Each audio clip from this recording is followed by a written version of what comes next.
Nkuko mubibona rero hano mpafite amafi, mpafite igihaza, mpafite inyanya, igitunguru na pavuro. Nabitunganyije ibihaza ngiye guhita mbitereka ku muriro kugira ngo bishe. Iki gihaza kiraryoshye mana, iki gihaza nagikunze, nari naguze cyose igice ndangije ndakibika. Ubwo rero bibaye ngombwa ko nongera kugiteka nkagitegurana n'amafunguro ndi buteke uyu munsi. Yego, mugero netse igihaza, ya mafi yanjye ngiye kuyatunganya. Mwa bantu mwe rero muzambabare mumbwira ukuntu mukata utuntu tw'amafi two ku ruhande, nge turanjomba nkaturekeraho. Umva, muzambwira ikintu mukoresha two ku ruhande dushinze gutya, turiya bavuga ngo ni amababa. Nge njya kudukata rwose nkabona turambangamiye. Utu dutoya nitwo nshobora, ariko turiya two ku ruhande twarananiye, mbikuraho ndi kurya pe. Muzambwira ukuntu mubikuraho, nge biranjomba bikambabaza nkabireka. Yego, twatangiye rero dutunganya amafi. Mbere yo guteka ifi urayitunganya ugakuraho amagaragamba, ukayibaga mu nda, ukayoza, hanyuma ukayikata uko ubishaka, hanyuma ukayiteka. Ushobora kuyicisha mu mavuta d'abord kuyicamusha, cyangwa se ukayitekeraho, terwa nawe. Uyu munsi rero nge aya mafi yanjye ngiye guteka, ndabanza nako murabibona, reka mbanze nyatunganye nyoze, hanyuma ibindi mubikurikiye. Ndabashimiye rero mwebwe mwakanze subscribe. Imana ibahe umugisha, umutima mwiza muzawuhorane. Hanyuma namwe niba muri bashasha hano, turabakiriye. Hano ni kwa Mukunda abantu, ni karibu, muhagume ntimugende.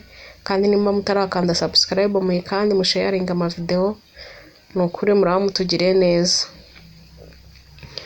Yego rero reka mbareke mukurikira ukuntu ngiye gutunganya iri funguro ryanjye, noneho mubirebe ntabivugiramo.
Hano rero amafi yanjye narije kuyatunganya, impamvu nyakata ku ruhande kugira ngo nyasige umunyu. Hari ukuntu n'igifi wapfuye kuyiteka ukumvamo imbere ntago irimo, ndashaka kuyasiga umunyu nkashiramo n'ahari hagati kugira ngo ize kwinjiramo neza, nago iri mu isosi ize kwinjiramo neza. Shiramo umunyu, niba ushaka ibindi birungo niba ushaka ukabishiramo. Kubera ko aya mafi yanjye yaratose rero ndi guteka nihuta, nahise nkoresha akafu k'ubugari kugira ngo ataza gushwanyagurikira mu mavuta. Nasize agafu k'ubugari, ushatse ufite agafu k'ubugari cyangwa agafarini nta kibazo. Njye nuko nabigenje, nanifite agafu k'ubugari, noneho nsigaho kugira ngo mpite nyakawusha, noneho nze guteka isosi inyuma. Ndi kwihuta, amasaha yari yangendanye, nuko nabigenjeje rero. Ngaho mukomeze mukurikire, nuko ndi iyi video. Ariko uramutse ufite ipanu nziza idashiririza, ntago ari ngombwa gusigaho ifu cyangwa ifarini. Panu nziza idashiririza ntago amafi afata hasi. Hano rero amavuta yari yahiye, mpita nkawusha amafi yanjye yose, nuko ndi buyateke, hanyuma ibindi nabyo muraza kubibona.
Hano amafi twari twarangije kuyakawusha, noneho natetse bya bitunguru na pavuro, hari na tungurusumu nasekuye ntaberetse, nazo nazishizemo.